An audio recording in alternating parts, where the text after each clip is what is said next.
नमस्कार दोस्तों, मेरा नाम है रणधीर और आप सबका स्वागत है मेरे यूट्यूब चैनल फिट्स एजुकेशन पे। हम लोग आज पढ़ेंगे प्रेसिडेंट। इसके पहले हमने फंडामेंटल राइट्स पढ़ा है, प्रेम्बल पढ़ा है, बेसिक स्ट्रक्चर ऑफ जो हमारा कॉन्स्टिट्यूशन है वो पढ़ा है। ठीक है, संविधान किस तरीके से बना है उसको बहुत अच्छे से हमने कवर किया है एम लक्ष्मीकांत की बुक से, तो उसको ज़रूर से आप देख लीजिए ताकि आपका जो संविधान के प्रति जो समझ है वो उसमें और बढ़ोतरी हो जाएगी। तो आज का जो टॉपिक है वो है राष्ट्रपति। राष्ट्रपति पढ़ने से पहले आपको थोड़ा सा बेसिक समझना होगा। बेसिक में ये समझना होगा कि राष्ट्रपति आखिर हम किसे कहते हैं। तो जिस तरीके से भारत में एक डेमोक्रेसी है, ठीक है, यहाँ के जो हमारे जो नेता होगा उसको हमने चुनते हैं, ठीक है, हम उसको चुनते हैं, वंशानुगत नहीं होता है। तो उसी तरीके से भारत की जो शासन व्यवस्था है उसको चलाने के लिए बहुत सारे इंपॉर्टेंट लोग बैठे होते हैं, जैसे राष्ट्रपति, वाइस प्रेसिडेंट, उपराष्ट्रपति, प्रधानमंत्री, मंत्रिमंडल जो प्रधानमंत्री की सहायता करेगा, और लास्ट में महान्यायवादी जिसको हम अटॉर्नी जनरल ऑफ इंडिया कहते हैं। तो इन सब को मिला के हम एक कार्यपालिका का निर्माण करते हैं, यानी कि भारत में जो भी कार्य होंगे, जो भी जिस तरीके से भारत को चलाना है वो ये सारे लोग मिल के चलाएंगे। तो कार्यपालिका का ही अंग होता है राष्ट्रपति। तो यही यहाँ पे हमने लिखा है कि संविधान के भाग 5 में और अनुच्छेद 52 से 78 तक कार्यपालिका का वर्णन है। इसी कार्यपालिका के अंदर हमने प्रेसिडेंट, वाइस प्रेसिडेंट यानी कि उपराष्ट्रपति, प्राइम मिनिस्टर यानी कि प्रधानमंत्री, काउंसिल ऑफ मिनिस्टर यानी कि मंत्रिमंडल, अटॉर्नी जनरल ऑफ इंडिया यानी कि महान्यायवादी को पढ़ना होता है। तो आज जो है वो हमने प्रेसिडेंट लिया है और प्रेसिडेंट से संबंधित जितने भी इंपॉर्टेंट आर्टिकल्स हैं और उनकी क्या शक्तियाँ हैं वो सब हम देखेंगे। तो प्रेसिडेंट के लिए आपको जो है वो 10 आर्टिकल्स याद रखने हैं। ये 10 के 10 को हमने 3 पार्ट में पढ़ना है। जैसे पहले हम यहाँ से यहाँ तक इसको कवर करेंगे, पहला पार्ट। दूसरा यहाँ से लेके हम इसको यहाँ तक करेंगे और तीसरा यहाँ तक करेंगे। यानी ये हमारा पहला, ये हमारा है दूसरा और ये हमारा है तीसरा। इन 3 पार्ट में जितने भी राष्ट्रपति से इम्पोर्टेंट आर्टिकल्स हैं उसको हम कवर कर लेंगे। बस किस तरीके से मैं बताऊंगा उस तरीके से आपको फॉलो करना है। कहीं कहीं पे कुछ ट्रिक्स हैं उसको भी हम अप्लाई करेंगे इसको याद करने के लिए, जो कि बहुत ही सिंपल और सरल है, आपको ये याद हो जाएगा। यहीं से प्रश्न बनता है। जैसे पूछेगा आपसे कि राष्ट्रपति का पद कितने अनुच्छेद में दिया गया है, राष्ट्रपति की जो इलेक्शन की चुनने की जो प्रक्रिया है वो कितने अनुच्छेद में है, ओथ जो है मतलब जो शपथ राष्ट्रपति लेंगे वो किस आर्टिकल के तहत लेंगे। तो इस तरीके के प्रश्न बनते हैं। फिर इधर जितने भी वहाँ से वन लाइनर बन सकते वो मैंने यहाँ पे लिख रखा है। तो आइए स्टार्ट करते हैं। देखिए, पहले तो आपको याद रखना है कि राज्य का प्रमुख होता है हमारा प्रेसिडेंट, यानी कि प्रेसिडेंट जो है वो हेड ऑफ द स्टेट होता है। राज्य का मतलब यहाँ पे भारत से है। उसके बाद दूसरा आपको पॉइंट याद रखना है कि प्रथम नागरिक होता है हमारा president, first citizen of India होते हैं प्रेसिडेंट, राष्ट्रपति। तो ये 2 ऑब्जेक्टिव्स बनते हैं, तो इसको ध्यान देना है आपको। अब आते हैं हमारा मेन जो यहाँ पे दिख रहा होगा आर्टिकल्स आपको 52 से लेके 62 तक, इसको कैसे याद रख सकते हैं। तो भारत में हमने एक राष्ट्रपति का पद बनाया है। तो स्टार्टिंग के जो 4 हैं, 4 जो हैं स्टार्टिंग के, उसको आपको एक कहानी के माध्यम से याद रखना है। कहानी के माध्यम से याद रखना है। जैसे मान लो कि भारत में हमने राष्ट्रपति का एक पद बनाया, तो क्वेश्चन सबसे पहले ये उठेगा कि भारत में शासन व्यवस्था कैसे रहेगी। तो हमने बोला कि भारत को एक हम राष्ट्रपति देंगे। तो सबसे पहले हमने अनुच्छेद 52 में क्या दे दिया, पोस्ट, मतलब कि भारत में एक राष्ट्रपति होगा। अब भारत में आप एक राष्ट्रपति आप दे रहे हो तो उसको क्या आप शक्तियाँ देंगे, किस तरीके का वो शक्ति उसके पास रहेगा। ठीक है, तो जो सेकंड है यानी कि अनुच्छेद 53 है, उसमें हमने उसको कार्य एंड शक्ति दे दिया, वर्क एंड पावर दे दिया। ठीक है, अब इसके बाद नेक्स्ट क्वेश्चन क्या उठेगा कि ठीक है आप राष्ट्रपति दे दिए, उसको पावर भी दे दिए, उसको किस तरीके से आप चुनेंगे। ठीक है, उनका चुनाव होगा या वंशानुगत होगा। तो हमने बोला कि नहीं, इलेक्शन के माध्यम से उसको चुना जाएगा। तो अनुच्छेद 54 में क्या हो जाएगा, इलेक्शन। अब फिर नेक्स्ट क्वेश्चन क्या उठेगा कि इलेक्शन किस तरीके का होगा। 2 तरीके के इलेक्शंस होते हैं, डायरेक्टली और इनडायरेक्टली, प्रत्यक्ष और अप्रत्यक्ष। तो राष्ट्रपति का जो चुनाव है वो अप्रत्यक्ष रूप से होता है। हम डायरेक्टली प्रेसिडेंट को वोट करने नहीं जाते हैं। अगर आपको थोड़ी सी जानकारी होगी तो आपने कभी राष्ट्रपति के लिए वोट नहीं किया होगा। तो राष्ट्रपति का जो चुनाव है वो अप्रत्यक्ष रूप से होता है। किस तरीके से होता है वो हम इसके अगले वीडियो में देखेंगे। 55 में क्या आ गया, निर्वाचन की रीति यानी कि प्रोसेस ऑफ इलेक्शन। तो स्टार्टिंग के 4 आपको कहानी के माध्यम से याद रखना है कि भारत में एक राष्ट्रपति होगा, हमने उनको पावर दिया, हमने उनको चुना, फिर हमने उनको किस प्रकार से चुना, ठीक है, किस तरीके से इलेक्शन होगा। तो ये 4 आपके कवर हो गए। अब जो 56 से लेके जो 60 है उसके लिए हम टेक्नोलॉजी का सहायता लेंगे, यानी हम टेक का सहायता लेंगे, TEK, टेक का सहायता लेंगे यानी कि कोऑपरेशन लेंगे। तो ये वर्ड्स आपको ये याद रखने हैं आगे के आर्टिकल्स को याद करने के लिए। जैसे आप देखेंगे यहाँ पे 56 में क्या है, टी, तो टी से हो जाएगा हमारा टेन्योर यानी कि कार्यकाल। राष्ट्रपति का कार्यकाल क्या होगा, 5 साल होगा, 4 साल होगा, 6 साल होगा। जिस तरीके से अमेरिका में प्रेसिडेंट का कार्यकाल 4 साल होता है, रसिया में 6 साल होता है, उस तरीके से भारत में 5 साल होता है। उसके बाद है हमारा ई, तो ई से हमारा क्या हो जाएगा, ई से हमारा हो जाएगा पुनः निर्वाचन के लिए अर्हता यानी कि एलिजिबिलिटी फॉर री इलेक्शन। उसके बाद है क्यू, तो क्यू से हमारा हो जाएगा क्वालिफिकेशन यानी कि 58 में हो जाएगा क्वालिफिकेशन। उसके बाद है सी, तो सी से क्या हो जाएगा, चैम्बर ऑफ द ऑफिस यानी कि राष्ट्रपति का कार्यालय। यहाँ से प्रश्न नहीं बनता है, इसको आप नहीं भी याद रखेंगे तो चलेगा। उसके बाद है लास्ट में ओ, तो ओ से हो जाएगा ओथ यानी कि शपथ। तो यहाँ सीक्वेंस में आपको याद रखना है, टी से टेन्योर, ई से एलिजिबिलिटी, क्यू से आपका हो जाएगा क्वालिफिकेशन, सी से हो जाएगा आपका चैम्बर ऑफ प्रेसिडेंट और ओ से हो जाएगा आपका शपथ। तो 56, 57, 58, 59, 60 ये हमारे कवर हो गए। अब लास्ट के जो 2 बचते हैं, तो सब कुछ हो गया, हमने राष्ट्रपति बनाया, उसको शक्तियाँ दे दी, किस तरीके से उसका चुनाव होगा हमने सब कुछ देख लिया। अब मान लो कि राष्ट्रपति जो है वो कुछ ऐसी काम कर दे रहा है जैसे कि जो संविधान के खिलाफ है, तो हम उसको हटाएंगे। तो किस तरीके से हटाएंगे, तो उस पर हम लगाएंगे महाभियोग। तो अनुच्छेद 61 में क्या हो जाएगा, महाभियोग यानी कि इम्पीचमेंट। अब जब हमने उस पर इम्पीचमेंट लगा दिया, महाभियोग लगा दिया, तो जो राष्ट्रपति का पद है वो हो जाएगा खाली। तो अनुच्छेद 62 में क्या हो जाएगा, वैकेंट पोस्ट ऑफ प्रेसिडेंट, ठीक है, यानी कि राष्ट्रपति की पद की रिक्ति। तो इस तरीके से आप इसको याद रख सकते हो। अब आते हैं हम यहाँ पे अनुच्छेद 53। अब हम एक एक आर्टिकल्स को उठाएंगे और उसे संबंधित जो यहाँ पे पॉइंट्स है उसको हम देखेंगे। जैसे कार्य एवं शक्ति, अनुच्छेद 53 में कार्य एवं शक्ति, तो किस तरीके का कार्य और किस तरीके की शक्ति उनको दी गई है। तो अनुच्छेद 53 के तहत कुछ शक्तियाँ दी गई हैं राष्ट्रपति को, जिसका इस्तेमाल, ध्यान से सुनिएगा, जिसका इस्तेमाल प्रेसिडेंट प्रधानमंत्री के निर्देशानुसार करेगा। यानी कि राष्ट्रपति के पास जितनी भी शक्तियां हैं वो सब शक्ति का इस्तेमाल प्रधानमंत्री के निर्देश पे ही वो करेंगे, ठीक है।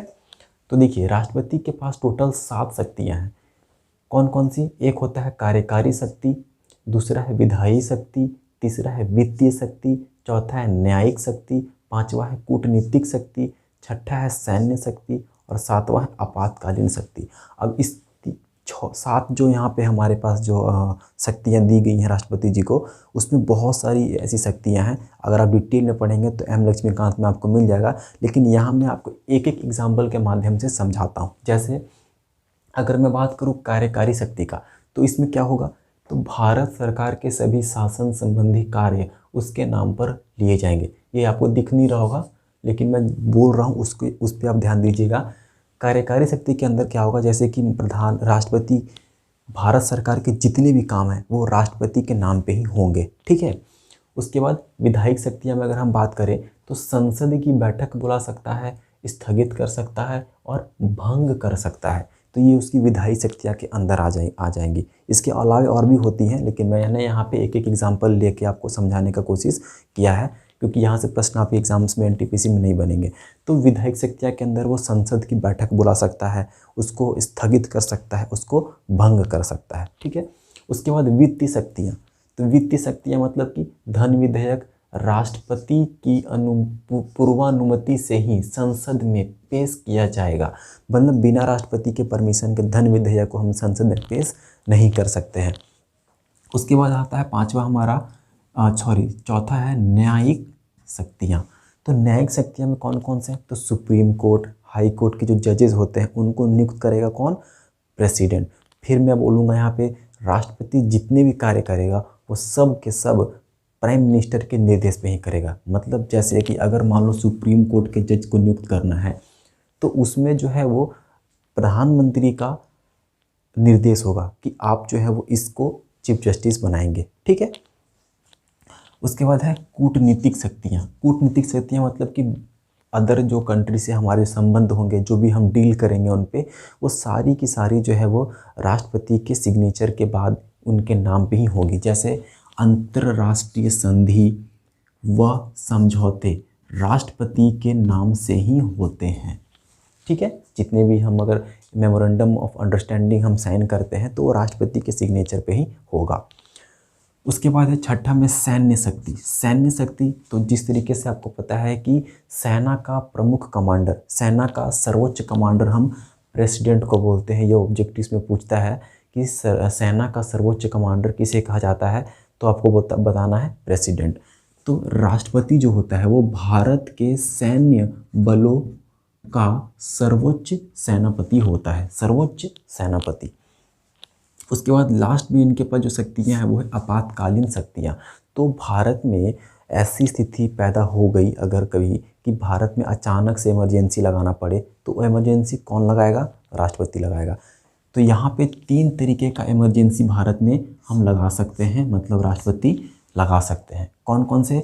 एक होता है राष्ट्रीय आपातकाल, जिसको हम 352 के तहत लगाते हैं, यानी आर्टिकल 352 के तहत। उसके बाद है राष्ट्रपति शासन व्यवस्था, राष्ट्रपति शासन जिसको हम कहते हैं राज्यपाल शासन भी, जो स्टेट्स में लगते हैं, ये 356 के तहत और 365 के तहत भी लगते हैं।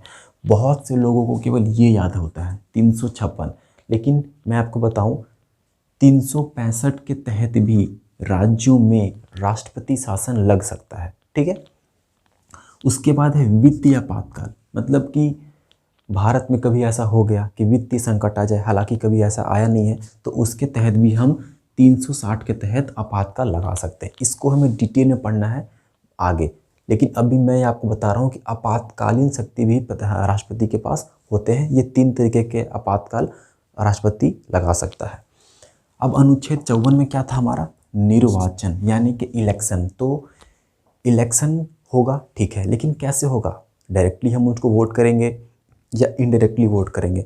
तो यहाँ पे जो है राष्ट्रपति का जो चुनाव है वो इनडायरेक्टली होता है, मतलब अप्रत्यक्ष रूप से होता है। इसके अगले वीडियो में हम देखेंगे कैसे होता है, लेकिन यहाँ पे मैं आपको ये बता रहा हूँ कि उनका चुनाव किस तरीके से होगा। देखिए, राष्ट्रपति का जो निर्वाचन है वो जनता प्रत्यक्ष रूप से नहीं करती है। वेरी इंपॉर्टेंट, यहाँ से ऑब्जेक्टिव बनता है कि राष्ट्रपति का चुनाव कैसे होता है, प्रत्यक्ष रूप से, अप्रत्यक्ष रूप से, इस तरीके से प्रश्न पूछेगा आपसे, तो आपको बताना है प्रत्यक्ष रूप से नहीं, अप्रत्यक्ष रूप से होता है, मतलब इनडायरेक्टली होता है। कैसे होता है? तो देखिए, राज्यों में होते हैं विधानसभा और विधान परिषद, केंद्र में होता है लोकसभा और राज्यसभा। तो लोकसभा के जो निर्वाचित सदस्य हैं, मतलब जिसको हमने चुनकर भेजा है, क्योंकि वहाँ पे एंग्लो इंडियन भी होते हैं, ठीक है, तो एंग्लो इंडियन निर्वाचित नहीं होते, वो होते हैं मनोनीत, उसको राष्ट्रपति नॉमिनेट करता है, तो उसको नहीं, जो हमने वोट करके चुन के भेजा है वो, उसको बोलते हैं निर्वाचित। तो राज्यसभा के निर्वाचित सदस्य, लोकसभा के निर्वाचित सदस्य प्लस राज्यसभा के निर्वाचित सदस्य। उसके बाद अगर हम राज्य में आ गए तो राज्य के विधान सभा के निर्वाचित सदस्य प्लस 2 ऐसे हमारे पास यूनियन टेरिटरी हैं, केंद्र शासित प्रदेश हैं, जैसे दिल्ली और पौंडुचेरी, जहाँ पे विधानसभा है, तो उनके भी निर्वाचित सदस्य। तो वही मैंने यहाँ पे लिखा है, पहला कि निर्वाचित सदस्य लोकसभा प्लस राज्यसभा, यानी कि इलेक्टेड मेंबर ऑफ लोकसभा और राज्यसभा वोट करेंगे हमारे तरफ से, मतलब हमने इनको भेजा है लोकसभा और राज्यसभा में। अगर मैं विधानसभा की बात करूं तो विधानसभा में जो विधायक होते हैं उसको हम लोग वोट करके भेजते हैं, फिर हमारे तरफ से वो वोट करते हैं प्रेसिडेंट के लिए, ठीक है। तो इसी को कहते हैं अप्रत्यक्ष रूप से। तो कौन कौन लोग इसमें पार्टिसिपेट कर सकते हैं राष्ट्रपति के चुनाव में? याद रखिएगा, निर्वाचित सदस्य, ये निर्वाचित शब्द को आपको याद रखना है, जिसको निर्वाचित मतलब हो गया आपका इलेक्टेड, जिसको हमने चुना है वोट करके।